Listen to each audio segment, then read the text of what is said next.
Welcome back to Sound 101. I'm Andrew from Deity Microphones, and today's episode we are going to be going over how to record better audio when shooting a wedding.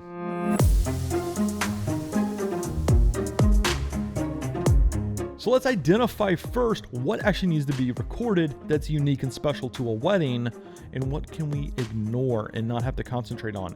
So first thing, let's look at the ceremony. During a ceremony, there's a lot of speeches that would be given. Sometimes people will do reading of passages or poems. Of course, the bride and the groom and the officiant will do a lot of talking. All that needs to be captured. One way to do that, of course, is to tap the audio board from the venue with something like a Zoom H4. Of course, do that, but that's not all you need to do. Let me show you a couple of techniques I like to do that goes above and beyond the traditional tapping of the board. So during a ceremony, there are three different techniques that I like to use when recording audio for something like a bride, officiant, and the groom. Let me start with the groom. So the easiest setup you can do is just your kit lav. This is the basic kind of lavalier that's gonna arrive with your kit.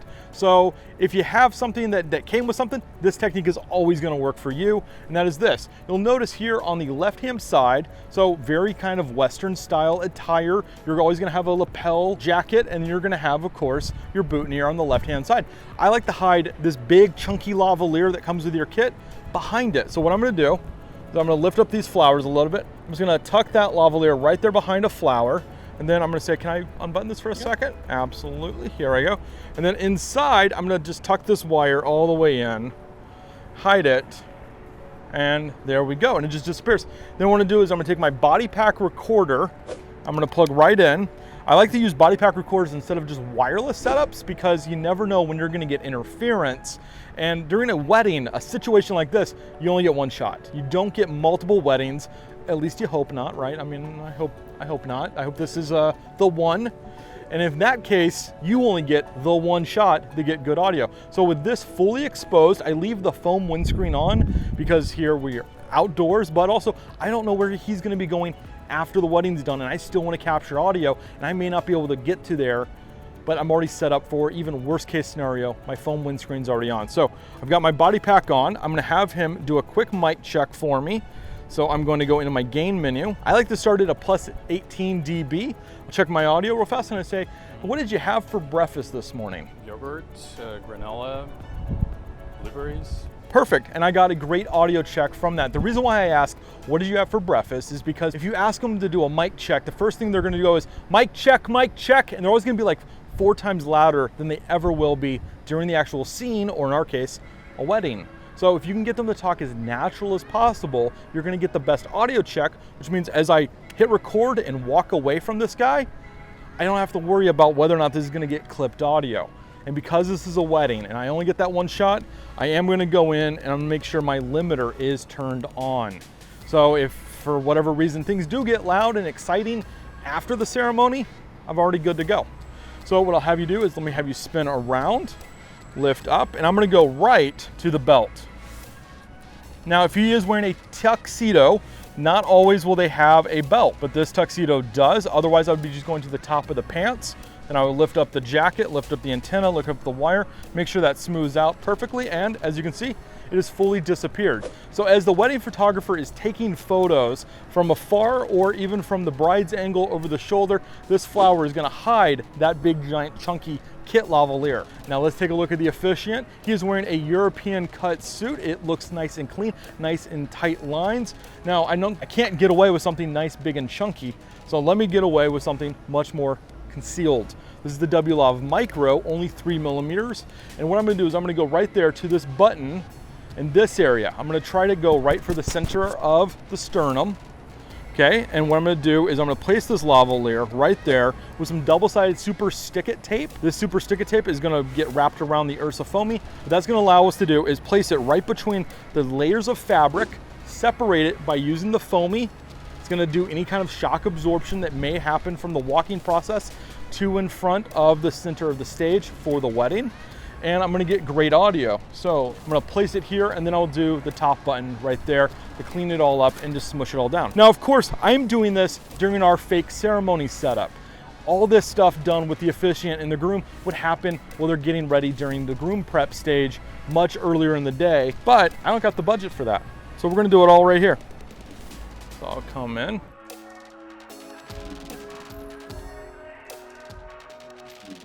So I've got my lavalier right in this area. I've squeezed this just a little bit, and as I close that up, it just will disappear. Now you'll notice I didn't go through the shirt, through the pants and everything. He's wearing a jacket. I can use the jacket to hide the lavalier wire by now closing this all back up. With this now through just enough of the shirt to where I can now take this, and if you'll turn around for me, we can now take this to the back. And what I can do is grab another little pocket recorder. I'm gonna clip this right to the back of you. Is that okay? Of course, yeah. And we're gonna again go right to the back of the belt. I'm trying to go for the small of the back because when I'm using a pocket recorder, I'm not having to worry about transmitting through the human body. I'm worried about just saving all the audio. And I don't want this big giant bulky pouch either in the front of the pants or like in the back where someone may carry their wallet. This is a wedding. People don't carry their wallets at weddings. I want to make this just disappear in the small of the back and where I know the lines of this cut is going to then hide the body pack. Okay, so turn around. And as you can see, it's fully just disappeared. Even though it's a tighter cut jacket, the lavalier just fully disappears because it's right here and you probably never would have caught that, especially if you're at a wedding and the whole audience is a good 20, 30 feet away. The cameras are even further than that. The wedding photographer is possibly even using a zoom lens further than that. But this on a stage 40 feet away, more than enough. So let's talk about how to hide a lavalier on a bride. So a wedding dress or a formal dress is often very heavy kind of material. For that, I will actually use a concealer and I will try to go to the very, very top of the fabric because I don't want to bury it too far in the dress and try to get it, you know, covered up with too much fabric because a wedding dress can be layer upon layer upon layer of fabric and you're not going to get sound going through that. So your best shot is the collar, the very, very top, or if it's a plunging dress, right to the off center right here above like a pectoral muscle, kind of pointed inward. Miking up a bride, I will say, is something that I've never been able to successfully do myself. This often requires the bridesmaids to do it because often you're handing this when the gown is getting put on. And at that stage, you're booked it out of the room, okay? So you're gonna be doing groom prep during that last little portion of the bride prep. So this is something you're gonna wanna teach either the maid of honor how to do or a wedding coordinator that may be in the room or hair and makeup if they're still there. Just walk them through the process of having it stuck to the very, very top of the dress, run the cable all the way down and try to get something like an ankle strap either at the very far ankle if it's a long dress or a thigh strap if you can get away with that. Again, this is something you're really gonna have to teach them how to do and kind of hope and pray that at the end of the day, they do it. Don't count on this for audio though, and let me show you why. We did certain techniques for the officiant and the groom. I'll show you how we're gonna get good audio from her, even though, let's say, the maid of honor didn't do it correctly. So what I've got here to wrap it all up is we've got a lapel lavalier up here actually on his left lapel. So we've got 2 to 3 feet of separation between him and his mic and the officiant so that we shouldn't get a lot of crosstalk and bleed. The officiant's lavalier is dead center, equal distance between everyone except for him. We'll bring his audio down in post, we'll bring their audio up and we can balance it all out if we have to, as a backup kind of safety situation. And of course, her lapel is on the right-hand side. Again, 2 to 3 feet of separation between her and the officiant. Also, if there's ever part of the ceremony where the two of them will stand next to each other, those two mics will be really close to each other, and then I can get their audio on one lavalier and not have to do any mixing at all because they're kind of nice and close to one another. And I can get little whispering. Sometimes you'll get these like little moments and nuggets inside of a wedding that truly can only happen because the lavalier has been close to the other person and you can't see them talking, but you know it's there. And when you go do your edit, you find it and it's like, oh, this can only be delivered and only they know about it. And you can put that in your edit and it's gonna really kind of make it feel nice and personal for the couple. Now, I know you guys are saying, you're like, okay, cool, we got the basics on how to actually do the lavaliers, but what does it sound like? So here is an audio test. This is what the bride's audio will sound like. This is the audio test, how the groom's love sounds like. This is an audio test of what this will sound like. So now that the ceremony is all over, the wedding party, they're gonna go take a bunch of photos. That's your time to rush over to the reception venue and get set up. So here's how you're gonna do that.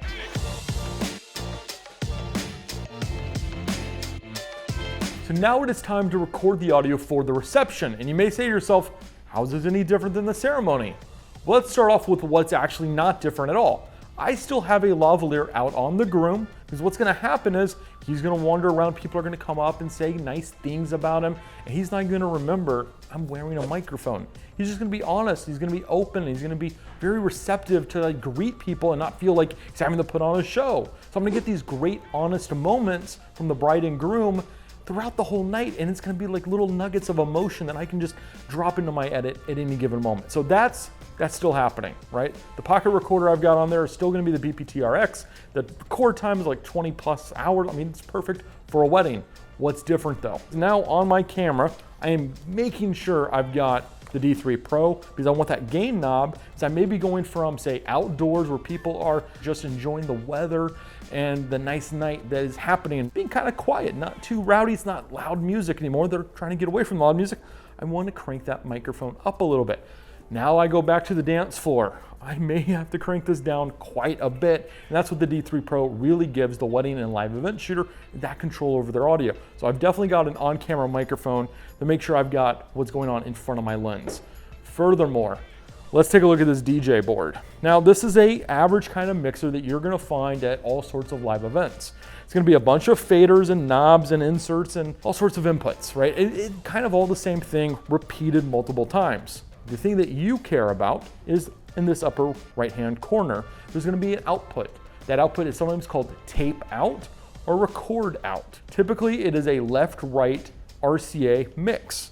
Now, what this typically is also is a line level signal, and it's gonna be exactly what's going to the mains, but it's not amplified. Now, some boards have an amplified output.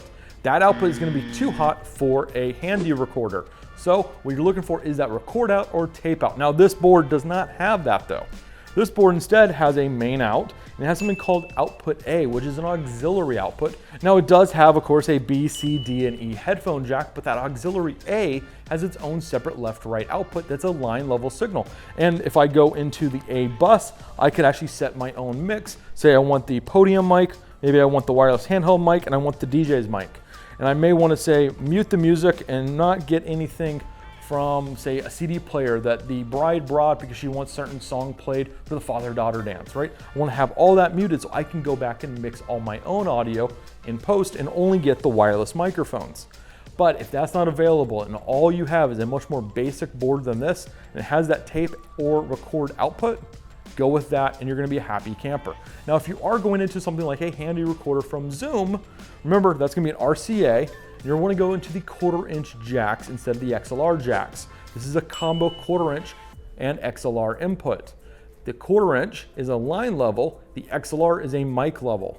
So if you want to get the best sounding audio without having to crank your preamp or drop your preamp and really kind of worry about your headroom, make sure you go into the right input on these guys. And the last thing I like to do during a wedding reception is the speaker itself. What I will do is get myself a nice little H1 classic audio recorder and a flexi arm like this, and I will find a speaker that's in the corner of the room, used often to fill the room up with sound, but not too close to the dance floor. The idea being is I don't want people kind of mingling around this kind of speaker because all I want to do is record the speaker. I'm going to set this guy to full auto, and I'm going to clip it right in front of that speaker. Now you might be saying to yourself, why am I doing this? Let's say the handy recorder batteries die. Let's say the DJ turns it off. Maybe someone comes over and unplugs it. I don't know what could potentially happen, and all these things could potentially happen. If I leave this over in the corner, away from everyone, no one's even paying attention to it, all I gotta do is hit record, flip the hold switch on, and never think about it again until the very end of the night. So to wrap it all up, I've got a lavalier on the groom, wandering around wherever he goes. I've got an H4 and H5 going into the DJ board with a safety track on record. I've got an H1 on a speaker as a backup to the backup. And let's not forget, I still have a D3 Pro on my DSLR as I'm roaming around to make sure my B-roll sounds exactly like it should. So hopefully this primer course on what you need to worry about when capturing audio at a wedding help you guys out and maybe fulfilled a couple of ideas you now have about how to capture backups when the primary audio does go a little bit south. If you still have questions though about wedding audio or live event audio in general, drop those comments down in that comment section below and we'll help you get your situation figured out. If you like this kind of content and you want to see more of it, of course, hit that subscribe button and hit that bell for notifications. We post videos every single week. I'm Andrew from Deity Microphones. Thank you for watching.